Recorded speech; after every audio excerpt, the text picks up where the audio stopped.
Merci. Intercommunalité. Claire, Jean-Marie, je te laisse la parole. Oui, dans le cadre du transfert de compétences entre les communes de l'interco ou vice-versa, nous sommes amenés à devoir chiffrer les coûts, les charges ainsi que les recettes qui sont liées à ce transfert de compétences. Une commission, la CLEC, commission locale d'évaluation des charges transférées, se réunit et établit ses coûts. Et ensuite, chaque commune doit pouvoir voter des montants qui seront transférés et qui seront payés dans le cadre de compensation, soit par les communes à la Comcom ou inversement. Ce soir, nous avons deux sujets à évoquer. Tout d'abord, le transfert de la gestion de la bibliothèque de la Romotière dans le réseau de lecture publique de la CCSL. Et le second, c'est le transfert de la compétence gestion de l'école de musique de Valette à la CCSL. Donc, un petit rappel sur le fonctionnement de la CLEC. Tout d'abord, c'est un rapport qui est établi par une commission qui s'est réunie la semaine dernière. Et cette commission vote à majorité simple un petit peu ce rapport. Ce rapport ensuite est notifié aux communes par courrier aux différentes communes. Et chaque commune doit délibérer pour ou contre cette CLEC, sachant que le vote est à la majorité qualifiée, à savoir 2 tiers des communes qui représentent la moitié de la population, ou l'inverse. Voilà. Et ensuite, le conseil communautaire délibérera, non pas sur les calculs, mais sur le montant d'attribution qui auront été votés par les différentes communes. Il s'agit d'un vote à la majorité simple. Si par là il y avait un désaccord, le préfet se chargerait d'arrêter les montants, mais ce n'est pas souhaitable pour personne. Voilà. Donc, il existe des méthodes de calcul définies par l'État, seulement il y a des solutions de dérogation qui peuvent être mises en place. Donc, en ce qui nous concerne, un petit rappel, effectivement, la loi précise que la commission doit remettre son rapport dans les 9 mois qui suivent le transfert de la compétence, ou bien sûr avant, en toute cause, maximum 9 mois. Voilà. Et on peut avoir effectivement un calcul de dérogation compensatoire, ce qui est le cas en ce qui nous concerne. Ok, merci. Donc, les calculs qui sont établis au niveau de la CCSL sont les suivants. C'est la moyenne des dépenses des recettes de fonctionnement sur 3 années closes, 3 années complètes, bien sûr, d'un point de vue comptable. Si les charges de personnel d'un transfert de compétences sont supérieures à 75% des coûts totaux de dépenses, dans ce cas, il est pris en compte des charges indirectes de RH au prorata des agents qui sont transférés par rapport aux totaux de la commune concernée. Voilà. Il n'y a pas de réalisation des coûts d'investissement, il n'y a pas de transfert de dette, il n'y a pas de prise en compte des amortissements. Il est possible effectivement une convention pour traiter des questions financières exceptionnelles hors transfert de charges courantes, sachant que ça peut être effectivement soit une mise à disposition pour des bâtiments, soit un transfert en pleine propriété, comme ça peut être le cas il y a 2 ans au niveau de la CCSL. Un petit rappel des montants d'attribution qui sont actuellement actifs depuis le 1er janvier 2020. Le total des opérations qui est reversé par la CCSL aux différentes communes s'élève à 2 659 102,66 €, qui sont donc pour les communes qui sont bénéficiaires. Et il y a 2 communes contributrices, qui sont le Landreau et la Romodière, pour un total de 88 593,34 €. Voilà. À noter, une petite remarque importante, c'est que la Romodière est exonérée du reversement pendant 3 ans du fait de ses difficultés financières suite à des problèmes qui datent d'avant 2014. Voilà. La CLEC s'est réunie le 23 juin 2021 et donc le rapport a été transmis dès le lendemain pour qu'on puisse effectivement ce soir délibérer sur ces deux sujets, à savoir donc l'intégration de la bibliothèque de la Romodière au sein du réseau communautaire de lecture publique en 2021 et le transfert de compétences école de musique à la CCSL au 1er septembre 2021. Donc, premier sujet, la bibliothèque de la Romodière. Un petit rappel, donc c'est un bâtiment qui va être transféré. C'est un bâtiment qui est utilisé également pour d'autres activités. Donc, il est convenu que un certain nombre de charges de fonctionnement vont être prises en charge par la commune de la Romodière et refacturées ensuite au prorata des surfaces ou du temps selon les cas de figure. En l'occurrence, les charges d'eau et d'électricité sont à la charge de la commune. Coût annuel 50 € pour l'eau et 1 300 € pour l'électricité, donc il y aura un facteur qui sera fait. L'entretien et le temps de ménage pour un montant de 50 € de produits d'entretien et 700 à 800 € de temps de ménage. Et la maintenance sera chiffrée en fonction des travaux qui sont faits, c'est estimé à peu près à 1 800 € par an. Voilà. Donc c'est une convention qui va être signée avec la commune de la Romodière pour ces frais-là, ces frais pris en charge par la commune et qui refacturera la CCSL. Pour ce qui est des charges qui vont être transférées, donc il a été pris en compte, alors, ce sont essentiellement des charges essentiellement d'achat de livres, hein, parce qu'il y a très peu d'autres charges pour vous verrez un peu dans le détail ensuite. C'est vraiment de l'achat de livres et de choses comme ça, ou d'équipements, enfin de lecture en tout cas pour ces bibliothèques. Donc, si on voit le tableau suivant, c'est un peu petit, mais il a été tenu 3 années complètes. L'année 2018 a été occultée parce que le bâtiment était en travaux et la bibliothèque a été fermée. Donc, on n'a pas eu de dépenses, je dirais, significatives en 2018. Donc, on a retenu comme 3 années significatives 2016, 2017 et 2019. Vous avez dans les charges qui sont là des fournitures de petits équipements. C'est des sommes très très minimes, hein, 15 €, 80, 49,29 € en 2017-2016. Ensuite, des feuilles administratives pour des sommes, et là encore très symboliques, et surtout donc des achats de livres, de disques et de cassettes. Un cassette, c'est le terme comptable, je vous rassure. Hein. Les achats de cassettes, c'est un petit peu obsolète aujourd'hui. Voilà. Donc, le tout s'élève à la moyenne de ces 3 années-là a été faite, et le montant global de la transaction qui serait payé par la commune de la Remaudière chaque année à la CCN, dans le cadre de la C, serait de 2139,48 €. Voilà pour la bibliothèque de la Remaudière. Avez-vous des questions sur ce premier point?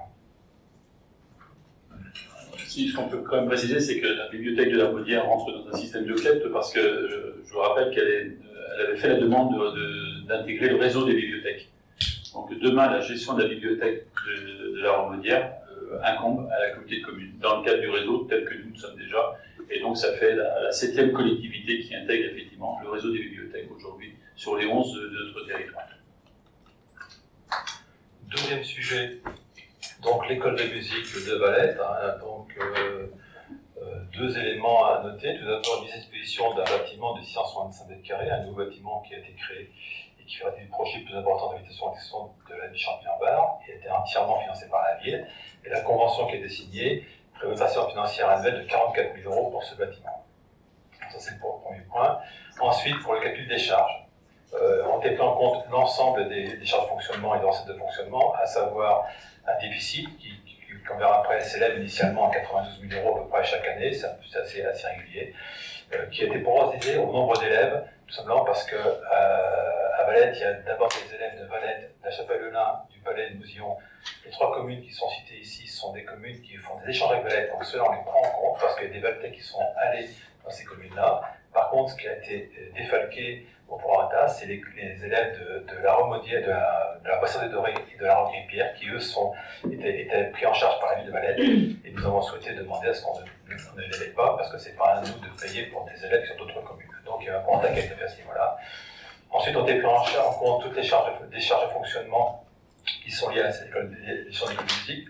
N'ayant pas d'historique des coûts de fonctionnement de notre école, il a été retenu de prendre en compte les charges de l'école de Vardivat, parce que le bâtiment est quasiment similaire, avec la même vocation et la même activité, même surface, donc il a été retenu les charges de Vardivat, on le verra un petit peu après. Et bien sûr, du fait du transfert et de la masse salariale importante dans ce transfert de compétences, il y a eu un impact calculé sur le service RH de la ville de Valette. Voilà. Donc le détail est le suivant. J'espère que vous allez arriver à le lire. La moyenne des 3 années dernières, on n'a pas pris en compte l'année 2019-2020, et pour cause, puisque je vous rappelle que l'école a été fermée pendant quelques mois du fait de la situation sanitaire. Donc on a un total de déficit de 91 995,95 € sur les 3 années, qui a été proratisé en enlevant les élèves de la Boissière et de la Rangrier-Pierre, ce qui nous amène à un montant de 78 064,03 €. À ça, on déduit de cette somme-là qu'on devrait payer à l'intercommunalité les frais qu'on va prendre en charge, nous, Ville de Valette, à savoir un temps de ménage, d'entretien de ces bâtiments à 3 heures par jour pendant 5 jours durant les semaines d'activité d'école, et 3 heures pendant 2 jours les semaines où il n'y a pas d'activité d'école de musique. Soit un total de 12 720 € qui vont être défalqués des 118 000 €. On va déduire également ensuite les charges de fluide de la Ville de Valette, donc 571,95 € d'eau et 15 315,99 € d'électricité. On va également déduire les coûts de maintenance qui sont pris en charge par la collectivité, à savoir tous les coûts qui sont liés aux chaudières, à l'incendie, contrôle électricité et gaz, des enfumages, des fournitures diverses, ainsi de suite. Voilà. Et par contre, on va ajouter la prestation RH, puisqu'on a calculé par rapport au coût du service RH de la Ville de Valette pour attiser au nombre d'agents transférés, le coût que ça représenterait, pris en charge par la Comcom. Ce qui fait qu'on a 78 000 euros auxquels on déduit 12 720 euros, 571 euros, 15 360 euros, 4 292 euros, de 4 265 euros, ce qui nous fait un total de 48 683,64 euros que l'on versera tous les ans, qui sera un montant figé ad vitam aeternam à la commune Sèvres-et-Loire pour la prise en charge de l'école de musique de Valette. Voilà. Un petit rappel du montant, mais on le reverra, mais c'est pas très lisible, hein, de l'impact que ça aura, ce tableau, l'impact que ça aura pour Villette, mais je ne vois pas assez bien ça, je suis désolé, je ne vois pas assez, donc j'ai un peu de mal à lire le chiffre. Voilà. Donc là, demain, on aura une somme de 1 124 323,65 euros de versement de la CCSL à la commune de Valette tous les ans dans le cadre de la compensation suite à un transfert de compétences. Voilà. Avez-vous des questions? Oui, monsieur.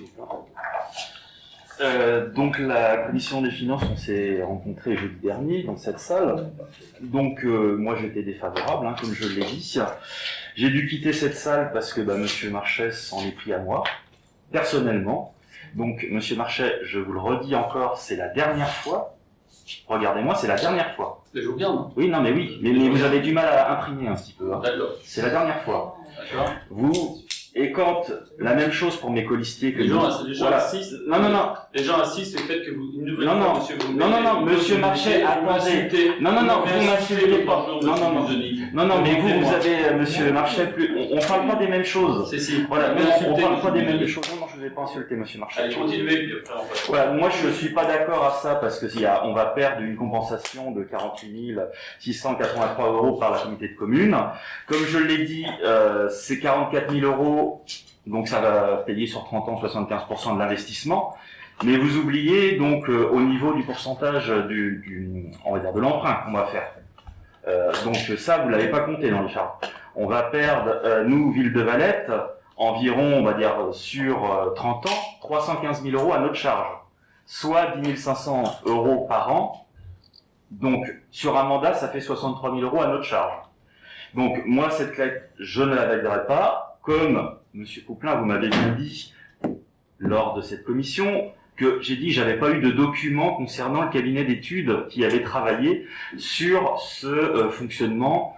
Donc vous m'avez dit voilà, on n'a pas voulu les donner, c'est la majorité qui a proposé sans nous les minorités. Moi j'ai vu aucun document, que ça soit le cabinet d'études qui a travaillé sur le financement et le fonctionnement, ainsi que le statut, les statuts de l'école. Il y a monsieur Poplin, il y a bien deux cabinets qui ont travaillé au niveau de la communauté de communes. Oui, mais on n'a vu aucun document. À quel sujet? Concernant les statuts de l'école et concernant le nouveau fonctionnement. Si. Qui dit à la présidente? Oui, je l'ai voté quand j'étais au conseil communautaire, monsieur Poplin et monsieur Marchais. Voilà, mais on n'a jamais eu de document. Donc moi, il est hors de question que les Valtais paient en plus cela, ça c'est sûr. Et je m'aperçois que nous, Valtais, on va payer une bonne partie de ce fonctionnement, et il n'y a pas un équilibre. On veut faire après un pôle culturel Valtais. Donc faut le dire, hein, parce que c'est vrai qu'il y a beaucoup de Valtais qui ne le savent pas, le Champignon d'Art a plus de 500 000 euros de déficit par an. Mais demain, combien va avoir ce pôle culturel de déficit? Vous m'avez dit, il y a quelques mois, monsieur Couplin, que vous alliez entamer des grandes mesures pour réduire ce déficit. Je les attends toujours, c'est comme sous le mandat dernier, même le déficit a augmenté.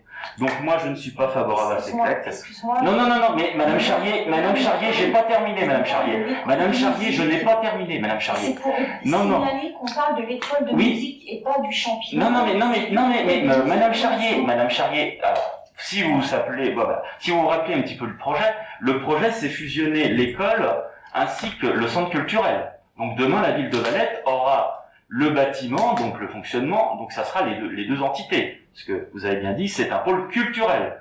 Donc j'attends, on fera le compte à la fin du mandat, et j'espère que vous assumerez le déficit. Je vous remercie. Bon, j'avais prévu de ne pas répondre parce qu'on a eu le même discours à la commission finances, et j'ai expliqué pourtant effectivement que cette opération était très équilibrée, qu'effectivement il n'y avait pas d'impact pour les aides. Mais bon, je vais quand même le faire, je ne voulais pas répondre, mais je suis un peu désolé parce que Il y a plein de gens ici, ils ont peut-être besoin d'avoir quelques informations sur les chiffres et les vrais chiffres. Donc je vais vous montrer un tableau que j'ai fait. Et je pense quelque part que ça me paraît assez clair. Donc c'est un tableau que j'ai effectivement construit. Vous avez ici l'école municipale de Valette dans ce fonctionnement antérieur. D'accord. Plus grand. Ouais.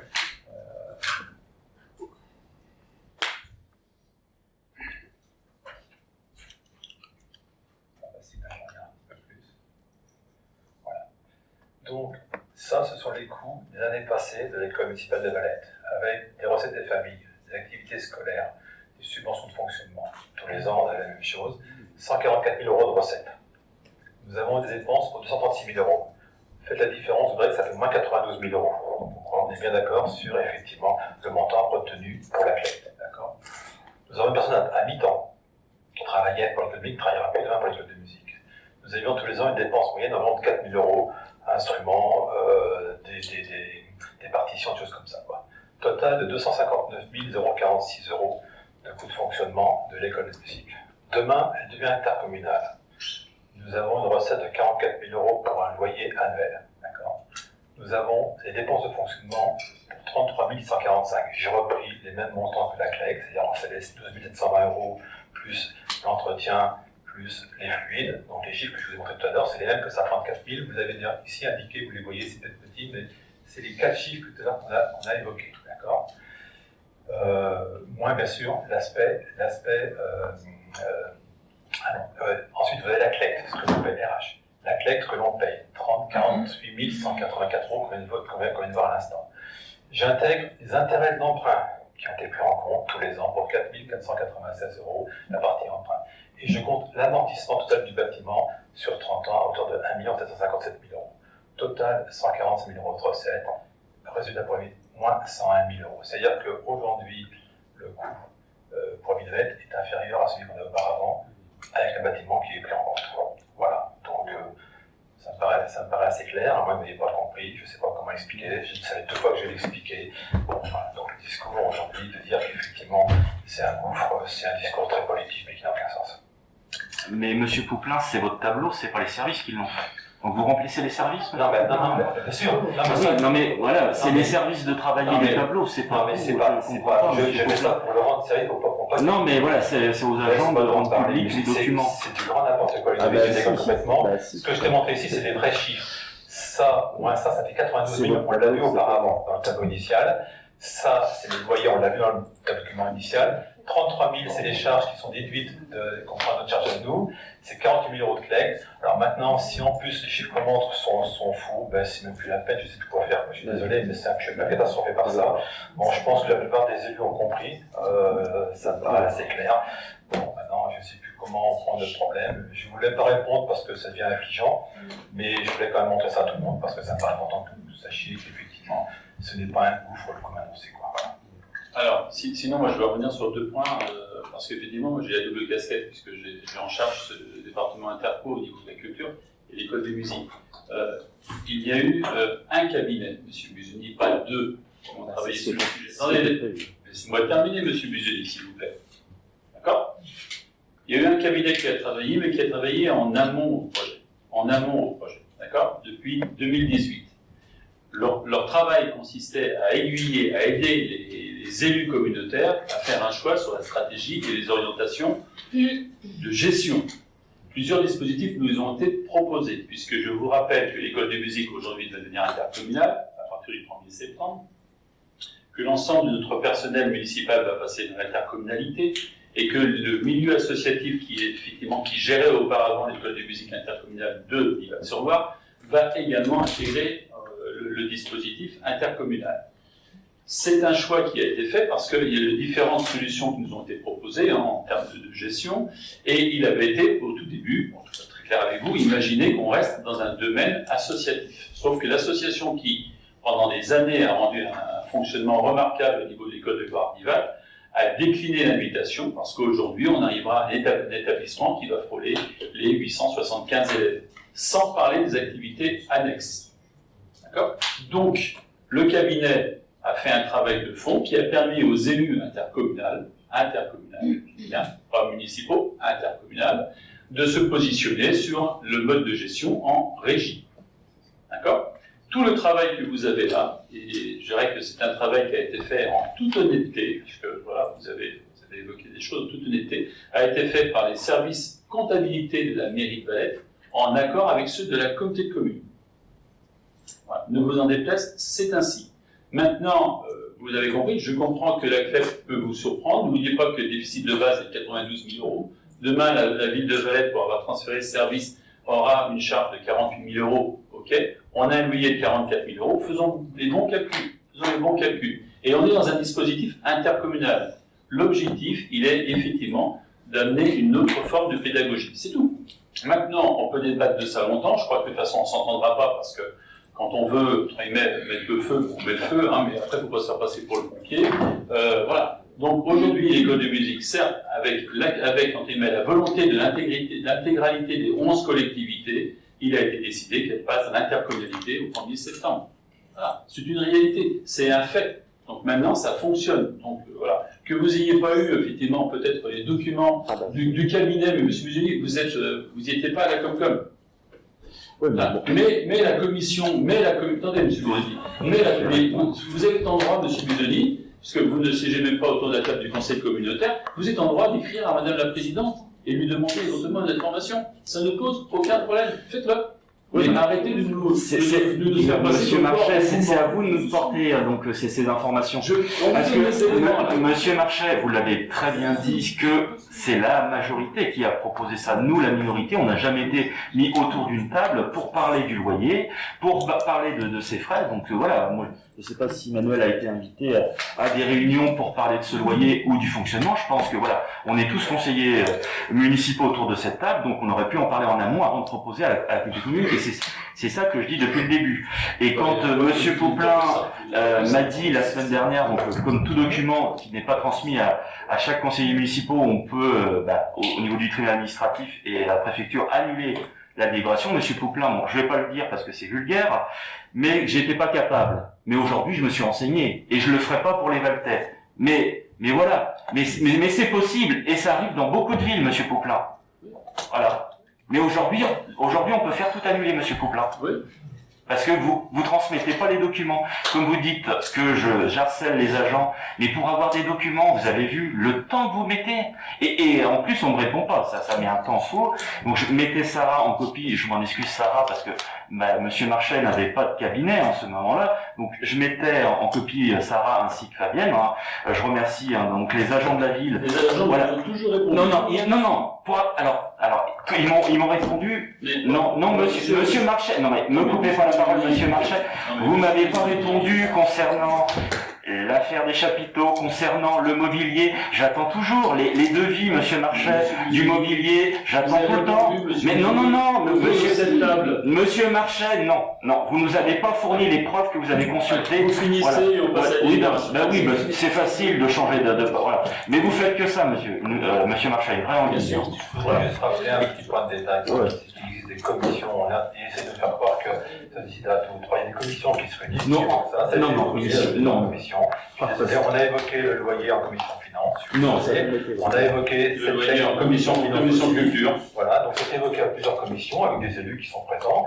C'est dans toutes les commissions, de carrière par toutes les commissions, tu verras qu'ils seront au cours. Et je pense que j'en ai 11 et je suis à quasiment 80% dans les 11. Alors, faites autant, Monsieur Poplin, puis on verra. Mais sauf que la présence des trompeurs, faut entendre. Allez, je vous propose la délibération suivante. J'ai le droit de dire ce que je veux. Allez, je vous propose une délibération. Oui, pardon. Pas de souci a priori au niveau des chiffres, en tout cas j'ai rien dit. Mais c'était juste de savoir si, parce que le bâtiment est quand même nouveau, oui. Est-ce qu'il y a une possibilité d'un ajustement au bout de quelques années si on se rend compte qu'il y a des écarts par rapport aux estimations qui ont été faites Alors, à quel niveau des écarts? Parce que au niveau des charges qui sont estimées. Alors, ce qu'il faut comprendre, c'est que le principe d'une collecte, c'est un montant qui est figé, qui ne bouge plus. D'accord. Alors, c'est plutôt favorable pour ceux qui transfèrent des charges. Parce qu'en principe, par définition, les charges, elles augmentent. Donc ça, on le sait très bien, mais aussi, c'est aussi pénalisant pour ceux qui ont beaucoup de recettes. Pourquoi nous on a un chiffre important, c'est que quand le transfert a été fait la première fois en 2001, c'était pour le transfert des taxes professionnelles qui étaient remontées dans le cadre du DVCO qui était remonté. Et si aujourd'hui on touchait les recettes que la touche à Comcom en matière de DVCO au niveau des billettes, on serait beaucoup plus riche que ça. C'est comme ça, c'est la règle du jeu, c'est pigé, et ça ne bouge plus derrière. Ce montant-là va être définitivement pris en compte, il ne bougera plus. Il y a souvent des débats par rapport à ça, mais c'est la règle qui s'impose. Voilà, donc les chiffres qu'on a ici sont des chiffres figés, définitivement. Si demain les chiffres augmentent au niveau de la CC, ça s'approche de la CC, c'est un autre problème. D'accord. Il ne faut pas oublier aussi, hein, notre email, parce que là on parle d'une chose qui est figée dans le marbre, certainement, c'est aussi l'investissement que va mettre la Comcom dans l'école de musique. Aujourd'hui, l'investissement qui a été mis par la Comcom au niveau de l'école de musique de Flouty Palette, hein, on va frôler pour cette année 50 000 euros d'investissement matériel. Piano, par exemple. Là, on vient d'acheter pour 23 000 euros 3 pianos. Donc il y a du plus qui va être apporté qui ne sera plus à la charge de la collectivité. Avant, c'était notre responsabilité. Tous les ans, la collectivité mettait 4 à 7 000 euros d'investissement. Là, maintenant, on rentre dans un autre dispositif. Voilà, il y a le côté pédagogique qu'il faut prendre en considération. Voilà, voilà. Ok, je vous propose la délibération suivante. Le conseil municipal, après avoir délibéré, décide d'approuver le rapport établi par la CREP en date du 23 juin 2021, 6 juin annexé. De valider les tableaux définitifs des montants d'attribution des compensations appliquées aux dates de transfert tels qu'ils sont présentés au sein du rapport de la CREP. D'autoriser M. le maire ou l'adjoint délégué à signer tous les documents nécessaires relatifs à cette délibération. Je mets aux voix. Qui est contre? Qui s'abstient? Je vous remercie. Un contre, M. Buzoni. Je le marque, parce que c'est important. Ah oui, vous pouvez le noter. Ah, mais pas de problème. C'est assez régulier. En gros. Assez régulier, 85% je vote Alors, donc. Affaires financières toujours, mais je vais laisser la parole à Michael, parce que c'est lui qui a géré avec l'association du cinéma de Sèvres pour une reprise d'activité. L'association Festival organisait chaque année un cinéma de plein air. À sa dissolution, l'association Cinéma Le Cep nous a demandé s'il pouvait reprendre cette manifestation. Donc ça a été vu en commission animation et ça n'a pas posé de problème. Donc cette animation est propose une projection tout public et gratuite le 21 août prochain au sein du City Park, boulevard Évariste de Joie, comme d'habitude. Le reste à charge de cette animation est évalué par le cinéma Le Cep à 3 500 euros, qui demande donc à la municipalité une subvention de ce même montant. Après examen de la demande, compte tenu de la subvention que l'on versait chaque année à l'association Festival pour cette même animation, il est proposé de verser une subvention de 2 500 euros, ce qui représente le coût en fait de la projection. Est-ce qu'il y a des questions? Oui, Ouais, j'ai une question. Du coup, ça veut dire quoi en regard de ce qui était versé précédemment et le pourquoi le différentiel de 1 000 euros entre les deux?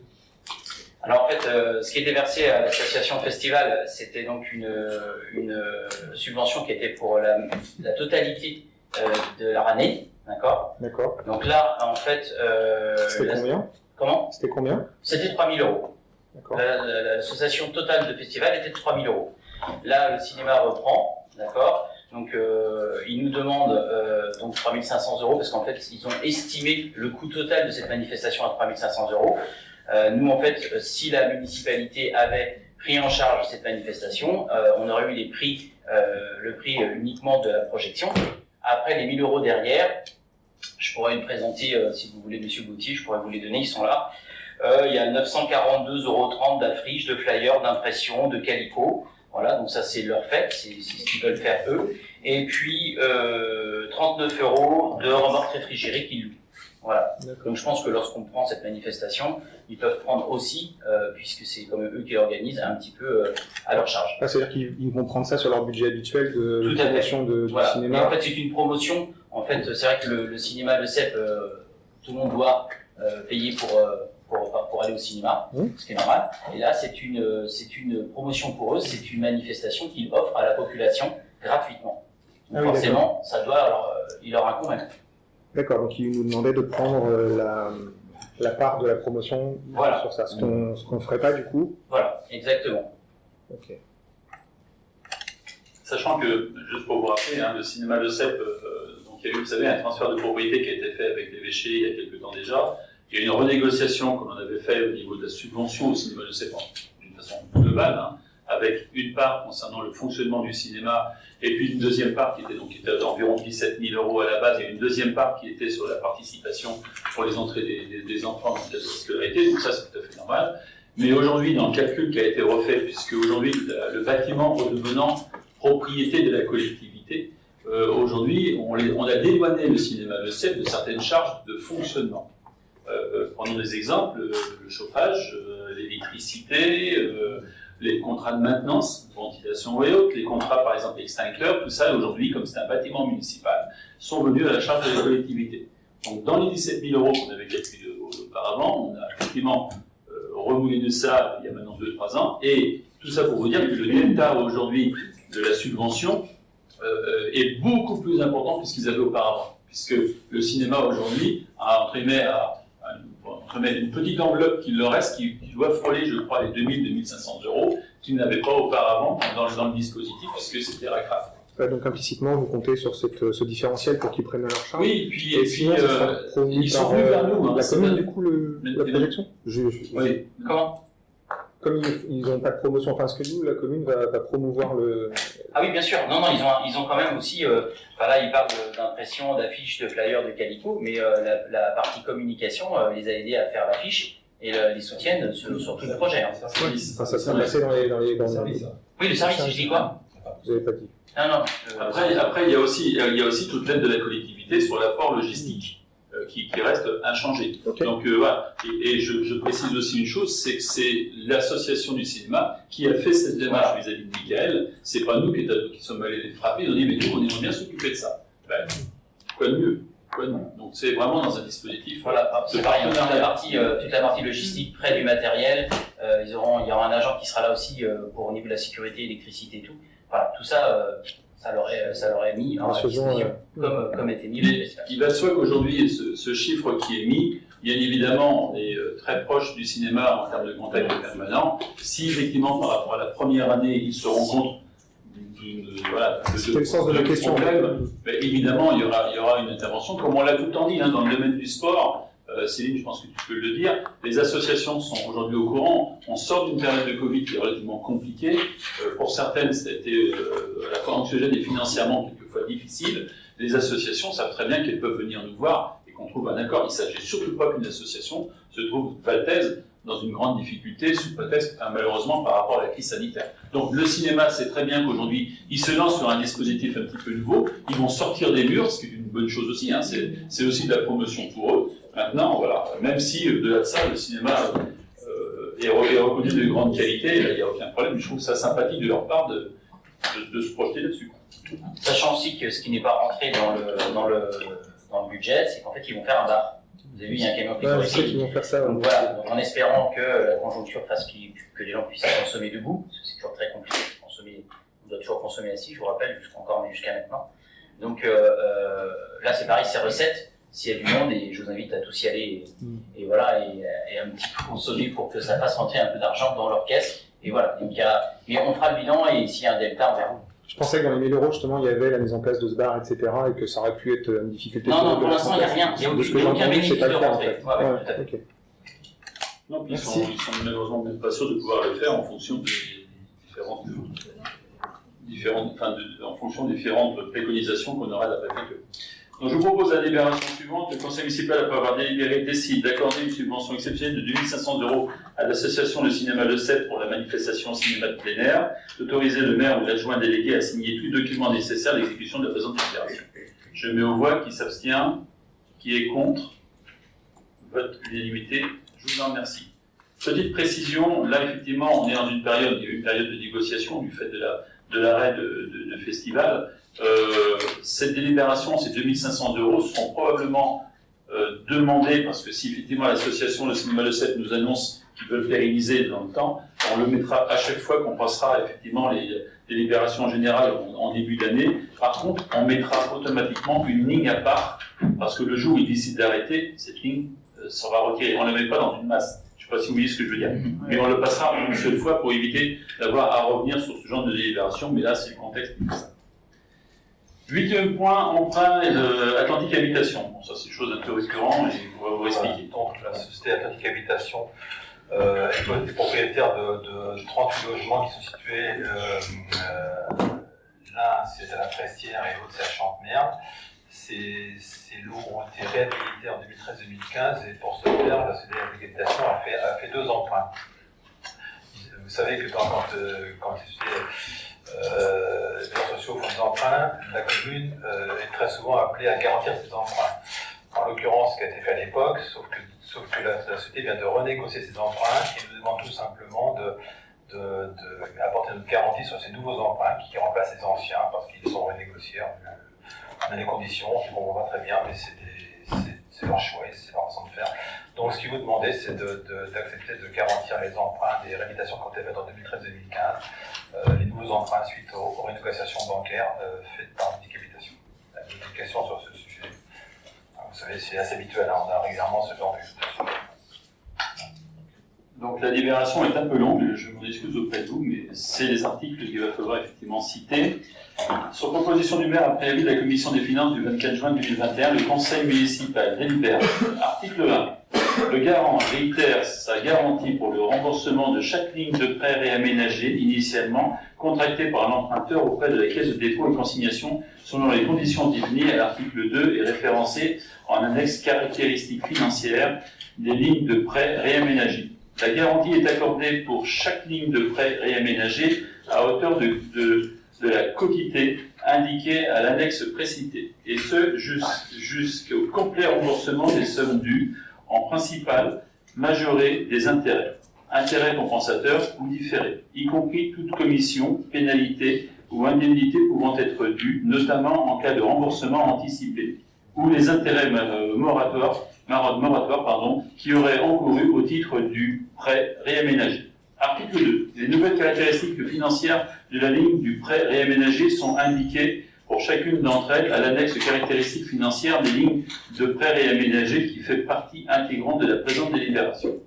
Concernant la ligne de prêt réaménagé au taux revisable sur l'inflation et au taux d'intérêt actuariel annuel mentionné est calculé sur la base de l'inflation en France, mesurée par la variation sur les 12 mois de l'indice des prix à la consommation et de l'ensemble des ménages hors tabac calculé par l'INSEE et publié au journal officiel. L'index d'inflation est actualisé aux mêmes dates et celle prévue pour la révision des taux du livret A en fonction du taux d'inflation du glissement annuel publié au journal officiel pris en compte par la Banque de France pour calculer la variation du taux du livret A. Les caractéristiques financières modifiées s'appliquent à chaque ligne de prêt réaménagé référencée en annexe à compter de la date d'effet de l'avenant constatant que le réaménagement, et ce jusqu'au complet remboursement des sommes dues, le taux d'indice de révision pour l'inflation au 0,1-0,8 2020 est de 0,10%. Moins 0,10%, pardon. Article 3. La garantie de la collectivité est accordée pour la durée totale de chaque ligne de prêt réaménagée jusqu'au complet remboursement des sommes contractuellement dues par l'emprunteur, donc ne serait pas acquittée à la date d'éligibilité. Sur notification de l'impayé par lettre simple de la caisse de dépôt et de consignation, le garant, donc en l'occurrence la collectivité pour ce dossier-là, s'engage à se substituer à l'emprunteur pour son paiement en renonçant au bénéfice de la discussion et sans jamais opposer le défaut de ressources nécessaires à ce règlement. Article 4. Le Conseil s'engage jusqu'au complet remboursement des sommes contractuellement dues à libérer au cas besoin des ressources suffisantes pour en couvrir les charges. Je mets aux voix qui est pour cette délibération, qui s'abstient, qui est contre. Je vous remercie. Projet Sainte-Marie, forfait communal pour l'année 2021 et fixation de la participation. Oui, donc comme tous les ans, on est amené à voter le forfait donc communal, le forfait donc versé à l'école Sainte-Marie à la convention d'association. Donc le calcul a été fait, vous avez reçu le document détaillé, je pense. Ça prend en compte l'ensemble des charges de fonctionnement des deux écoles maternelles et élémentaires d'écoles publiques, qui sont chiffrées analytiquement comme tous les ans. Ces dépenses-là sont ramenées après au coût à l'élève et ensuite multipliées par le nombre d'élèves de l'école Sainte-Marie. Cette année, on a une légère augmentation de 8 000 €, qui s'explique tout simplement par le fait que, vous savez, le coût de matériel est beaucoup plus élevé qu'un cours élémentaire, on est autour de 1 200 1 300 € pour un enfant d'élémentaire, 104 € pour être précis, et 221 € pour enfants élémentaires. La différence s'explique tout simplement par les ATSEM, la masse salariale qui est très élevée. Donc le coût donc, proposé de verser à l'école Sainte-Marie a augmenté de 8 000 euros seulement parce que les effectifs en école maternelle de Sainte-Marie ont augmenté de 9 enfants. Donc la moyenne étant la même, le coût unitaire étant le même, 9 enfants de plus, ça fait effectivement environ 8 000 euros d'augmentation. Voilà, donc à part ça, les coûts de fonctionnement sont quasiment les mêmes, entre 2020 et 2019. Avez-vous des questions sur ce sujet? Donc il y a 2 délibérations à prendre, une concernant une convention évidemment avec l'école Sainte-Marie et une deuxième par rapport à l'attribution de la subvention. Donc le conseil municipal par délibéré décide d'approuver la nouvelle convention de forfait communal jointe à la présente délibération avec l'OGET de Sainte-Marie prenant effet au 1er juillet 2021 pour une durée de 3 ans. Autoriser monsieur le maire à signer la convention visée et de prendre toutes les dispositions et accomplir toutes les formalités nécessaires à l'exécution de la présente délibération. Je mets aux voix. Qui s'abstient? 2 abstentions. Qui est contre? Je vous remercie. Deuxième délibération concernant effectivement le montant que l'on est amené à verser à l'école Sainte-Marie. Dans le cadre de cette convention, le conseil municipal par délibéré décide d'approuver le montant par élève tel que présenté ci-dessus pour l'année 2021, de verser à l'OGEC Sainte-Marie la somme de 273 425,45 €, calculée selon le tableau joint dans la présente délibération, au titre de la participation au contrat d'association de l'école Sainte-Marie pour l'année 2021, d'autoriser monsieur le maire à accomplir tous les actes nécessaires à l'exécution de la présente délibération. Je mets aux voix. Qui s'abstient? Qui est contre? Je vous remercie. Razel, financement.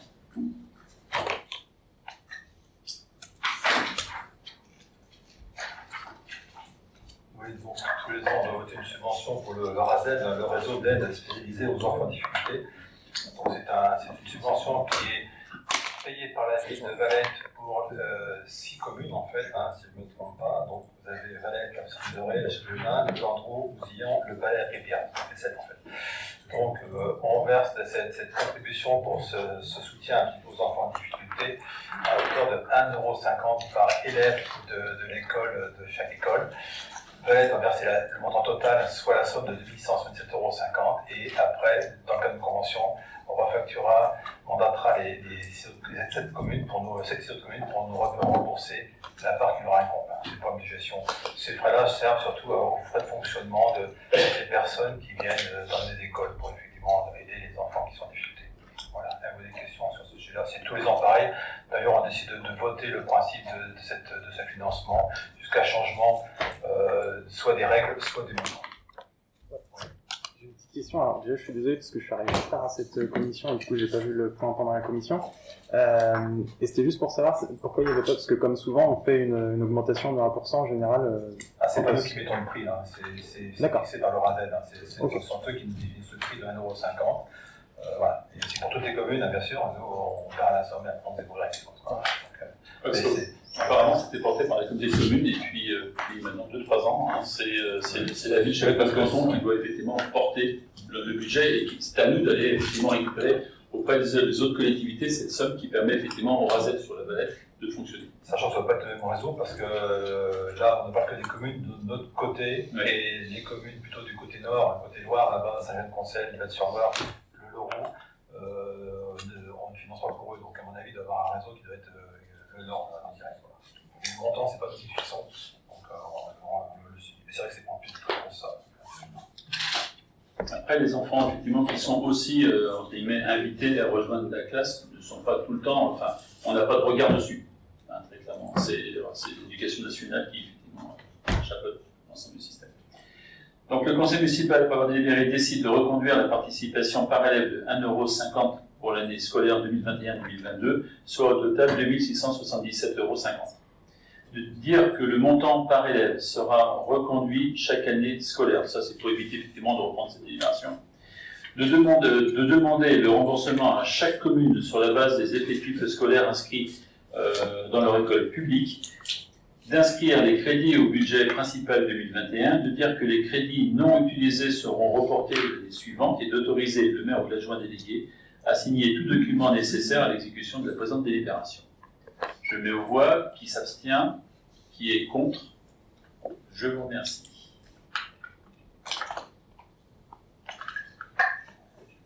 Point suivant, comme une demande de subvention. Dans le cadre de la mission d'exceptionnelle, dans le cadre d'un appel à projet pour un socle numérique, pour les écoles, donc à proposer effectivement de financer des équipements informatiques, des chariots équipés d'ordinateurs ainsi que des serveurs à hauteur de 70% de subvention. Voilà. Donc on n'avait pas d'inscrit de budget pour 2021 dans ce contexte-là. On a quand même essayé de chiffrer les équipements qui pourraient être acquis pour l'UVET, à savoir un montant de 35 330 €.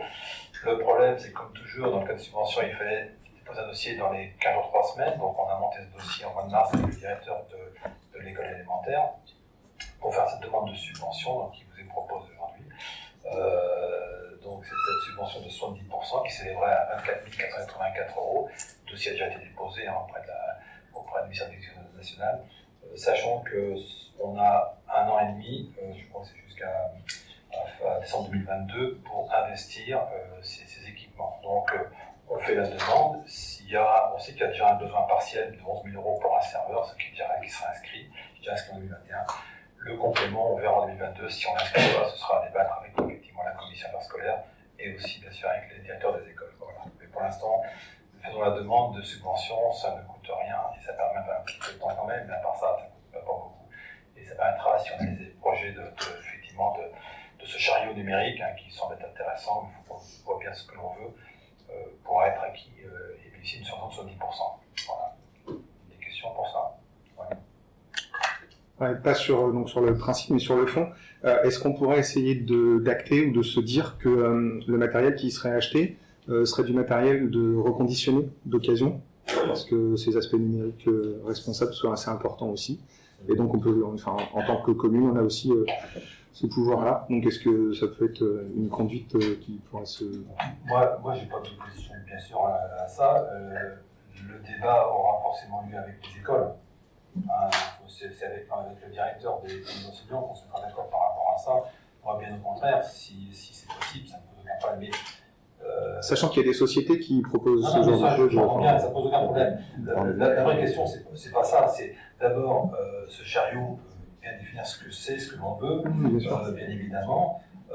Je sais qu'effectivement, je me suis un petit peu renseigné quand même sur des chariots bien spécifiques qui rechargent les micros, qui sont pour permettre de transporter tout ça. Il faut qu'on voit ce que c'est, il faut qu'on définisse. Là, on est dans l'urgence d'une subvention. Voilà. Donc, on sait qu'on a inscrit dans le budget 2021 un serveur pour l'école. Là, en accord bien sûr avec les directeurs, mais comme on fait toujours, on ne fait rien dans les écoles sans effectivement échanger avec eux, parce que c'est comme pas nous qui utilisons l'informatique, c'est plutôt eux. Donc, et on a rempli un petit peu avec eux la main, parce qu'on a eu des déboires parfois, qu'ils achetaient des choses tout seuls, qui n'étaient pas forcément les plus délicieuses. Ça arrive par le passé, ça peut avoir des problèmes de compatibilité. Aujourd'hui, on vote la subvention, on aura effectivement une dépense nette de 30% si on utilise cette subvention, et grâce à ça, on pourra avoir un petit peu, dans ce cadre-là, ce qui pourrait être mis, le serveur entre autres qui a déjà été fléché, plus effectivement, mais on est d'accord, on parle bien sûr de chariot numérique. Alors après, derrière, si ça peut fonctionner, ça ne posera aucun problème. J'ai bien dit que c'était pas sur la subvention, sur le principe, il n'y a aucun problème, c'est bien sur le fond, sachant qu'on n'est pas certain de revoir ce sujet passé, vous pouvez très bien après acheter le matériel sans repasser par conseil municipal ou commission, ce qu'on disait tout à l'heure. Donc c'est simplement d'essayer d'avoir ça à l'esprit et de se donner ce genre de ligne de conduite. Et la plupart du temps, il est possible de prendre du matériel reconditionné pour ce type d'outils de fonction. On en reparlera forcément, il ne faut pas dire qu'on n'en parlera pas. Quand on aura le budget, on sera inscrit. On passe par le budget forcément. Donc ouais, ça sera noté. Après, ça va faire pour les discussions interscolaires. Mais ce qui est certain, c'est qu'effectivement, ça ne se fera pas. Ça passera peut-être en décision du maire quand vous aurez acheté le matériel avec les prestataires. Enfin, c'est ce que je veux dire en fait. C'est en ça que je précise que je le précise en amont pour que voilà que ce soit à l'esprit quand vous sachiez créer ce matériel. Après, je pense qu'il faut bien prendre en considération qu'effectivement, je pense que vous avez deux compris, c'est une demande de subvention parce qu'il y a une urgence de timing qui vous est imposée. Moi, à titre perso, j'ai aussi besoin de comprendre comment ça va fonctionner. Qu'est-ce qu'on va en faire? Voici maintenant 3 mois en arrière, le directeur de l'école me faisait part qu'il était, comme il arrivait un petit peu sur l'établissement, était agréablement surpris du niveau informatique qu'on avait au niveau de l'école. Hein. Aujourd'hui, il y a ce dispositif, mais comment ça fonctionne? Parce que le chariot, c'est bien, mais on a des bâtiments des fois à l'étage. Comment on va monter? Enfin, voilà. Donc après, quelles sont les contraintes, quelles sont les... Voilà, mais tout ça, on n'a pas. Aujourd'hui, le directeur a fait un petit peu pression pour qu'on puisse éventuellement lancer effectivement cette demande de subvention. C'est bien. Maintenant, qu'est-ce qu'on en fait? Et ça, on n'a pas la réponse du directeur. Donc, je pense qu'il y a tout un travail de fond maintenant à faire avec lui, parce que il ne s'agira pas, on ne pourra peut-être pas mettre des chariots à tous les niveaux de l'école, parce que dès qu'on a une marche, comment on le porte? Qui est-ce qui l'emmène? Et ça, on n'a pas d'éclairage là-dessus par rapport à la modalité pédagogique qu'ils veulent mettre en place. Voilà. Là, on répond à une demande, effectivement, une demande de subvention. Si on ne le fait pas dans le timing, c'est sûr qu'on ne l'aura pas, mais on a effectivement l'année 2022 pour mettre en application et réfléchir au projet pédagogique que l'école va mettre en place. On anticipe notre projet pédagogique. Il n'y a pas d'école déjà qui a mis en place ce matériel? Non. Pour le moment, non. Il y a des choses qui existent, mais pour le moment, non, parce que la demande de subvention, le service de l'éducation nationale amène ça aujourd'hui. Donc il dit, mais par contre, il faut pratiquement remplir la veille pour le lendemain la demande de subvention. Donc on l'a fait, mais après, effectivement, on a du temps avant l'investissement et qu'est-ce qu'on veut en faire et comment on peut le faire. Donc je vous propose la délibération suivante. Le Conseil municipal, par délibéré, décide d'approuver le projet présenté ci-dessus, financé à hauteur de 24 484 € par le ministère de l'Éducation nationale, autorisé le maire à signer les conventions correspondantes établies par le ministère de l'Éducation nationale, de la jeunesse et du sport, ainsi que tous les documents nécessaires à l'exécution de la présente délibération. Je mets aux voix qui est pour. Vous êtes surpris, hein. L'unanimité, je vous en remercie. Convention, réserve foncière, tarif de fermage. Stéphane, je te laisse la parole, toi qui as beaucoup bossé dessus. Avec Thierry. Donc, oui, pour faire suite comment dire, la commune possède des terres et des vignes. Donc, on a été rétrocédé de par la SAFER du fonctionnement de ces surfaces-là. Donc, on a remis en route des conventions de baux précaires sur ces surfaces pour usage. Donc, ça concerne aujourd'hui 4 personnes qui sont M. Luneau pour 3 hectares 62 vignes, M. Béchet pour environ 16 hectares de terre, M. Grégoire pour 14 hectares de terre et Gag Davivat pour 2 hectares 35 de terre. Donc voilà, comme suit, il a été décidé de faire une location à 100 € de l'hectare pour tout ce qui est partie agricole. Et sur les lignes, ça correspond aussi au référentiel. C'est un volume hectolitre à hectare en fonction de l'âge et de la vieillesse de la ligne. Et on a pris comme tarif de base 110 €. Qui est un mix entre l'appellation muscadet cérémonielle sur lit et l'appellation muscadet. Donc voilà, et on soumet ça au revoir. Globalement, c'est figé une tarification pour qu'on soit très à l'aise. Si on a d'autres cas, d'autres demandes, on sache officiellement quel tarif on met, parce que là, des fois, c'était un peu un flou. Et ça a été fait, bien sûr, avec toi, ta connaissance avec Kenny, mais c'est aussi en accord avec ce qui se passe au niveau de la Chambre d'agriculture et on est concerné du département. Alors, voilà, oui. Deux questions du coup. Ce sont toujours les mêmes exploitants qui sont sur ces terres-là ou ça a changé? Oui, ça fait un petit moment qu'ils sont dessus, donc c'est pour ça. D'accord. On a repris ça en main, parce qu'avant j'étais délégué à la SAFER et ils ont rompu le contrat fin 2017, hein, et donc on a repris ça depuis pour remettre à jour à partir de 2017. Et est-ce que ce genre de choses a un lien avec ce que fait l'association Terre en Vie? Pas du tout. C'est rien du tout, enfin il n'y a pas Non, d'aide ça reste. possible ou de... Ce sont les biens privés de la commune qui sont remis à disposition sur des exploitations qui ont pris les terres à ce moment-là et en convention. D'accord. Il n'y a pas de sujet de regroupement de terres, de choses comme ça, en fait, Non, comme pas peut pour l'opérer Terre en Vie, quoi.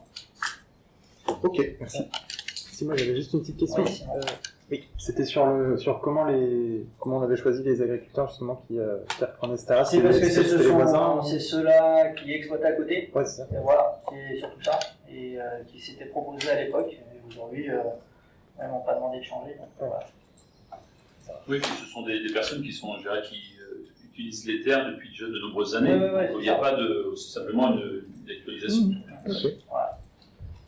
Donc, je vous propose la délibération suivante. Le Conseil municipal va délibérer décide d'autoriser la location des parcelles communales situées en zone A ou N selon le statut qui convient, bail précaire ou fermage, en fonction de leur situation et ou des projets en cours et à moyen terme sur ces parcelles selon les tarifs fixés ci-dessus. De fixer Pour cette mise en location, les tarifs suivants à compter de ce jour et jusqu'à ce qu'ils soient éventuellement revus par le conseil municipal. Concernant le type de terre agricole, 100 € par hectare par an. Et concernant les terres viticoles, 110 € multiplié par 6 hectos, ça c'est la base et c'est la réglementation viticole, par hectare par an également. Ce qui fait donc, pour résumer, 100 € par hectare pour les terrains agricoles et pour un terrain viticole, c'est 660 € de l'hectare par an. Voilà. Autoriser le maire ou l'adjoint délégué à signer tous les documents nécessaires à l'exécution de la présente délibération. Je mets aux voix qui est pour cette délibération. Vote l'unanimité. Je vous en remercie.